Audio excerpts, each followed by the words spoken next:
Hello everyone, it's me again, and I'm back with another video. Today's video will be, what if the Flash was in The Incredibles? Now, a rule will be present throughout all my what if this Marvel character was in The Incredibles and what if this DC character was in The Incredibles videos. None of the other DC related or Marvel related characters will appear, as I think it changes way too much. And I want to keep things as grounded as possible.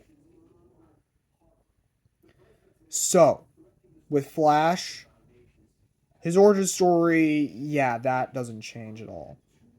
Iris West and Wally West will also be there.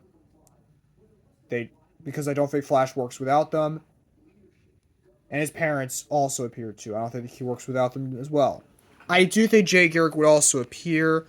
I could picture Jay Garrick being like Barry's mentor, even though he's not his mentor in the comics. I know that's a little change, but oh well. For some of the villains, those would be the Rogues, Captain Cold, Heat Wave, Mirror Master, Weather Wizard,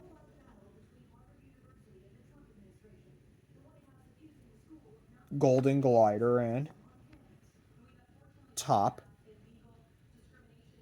Gorilla Grodd, Thinkerer, Reverse Flash, and Cold Blue, who is Flash's brother in the comics. I do think Wally West eventually would become Kid Flash. And I do think Flash would get along with the other heroes. I do think he would get along with the other heroes very well. Now, what about the Super Registration Act? That still happens. This gives Barry the opportunity to marry Iris at last. As for Mr. Allen, he could be bailed from jail, I guess. I'm not too sure. I guess he could be bailed. Wally, due to him still being young, I could imagine him starting to date Linda Park by the time of the Incredibles. But they don't get married quite yet. By the time of the Incredibles, Syndrome would enact his plan. But for Jay Garrick, I think he could retire or he could die. I don't know. But in terms of the main story, once Barry gets the message from Mirage, he declines, and so does Wally. Which leads them to go back with Mr. Incredible, and yeah, the rest of the movie then go out the same, up until the final battle with the Omni Droid. Which gives Barry and Wally the motivation to get out of hiding and help the Incredibles and Frozone fight the Omni Droid. And they would destroy the Omni Droid a lot faster because with Flash and Kid Flash being the fastest heroes in DC, it's very likely they would destroy the Omni Droid a lot faster. And I think at the end, Barry would. I honestly feel like at the end, Barry would decide to give up being Flash and would pass it down to Wally West.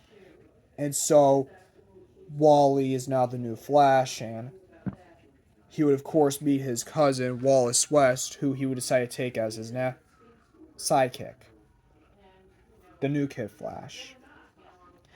By the time we get to Incredibles 2, Wally and Wallace are helping the Incredibles and Frozone fight crime, and they also participate in the whole unbanning the supers thing.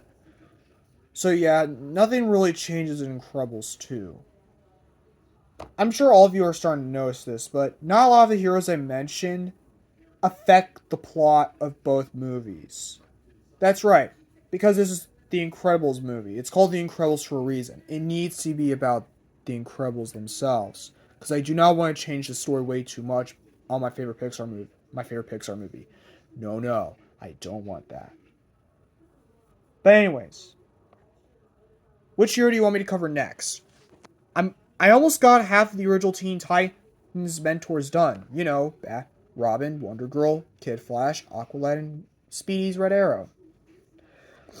In this case, we have Batman, Wonder Woman, Flash. Almost got Aquaman and Green Arrow. Which one do you want to go first? Green Arrow or Aquaman? Let me know. Anyways, We 3 down, 2 to go, and I'll see you all later.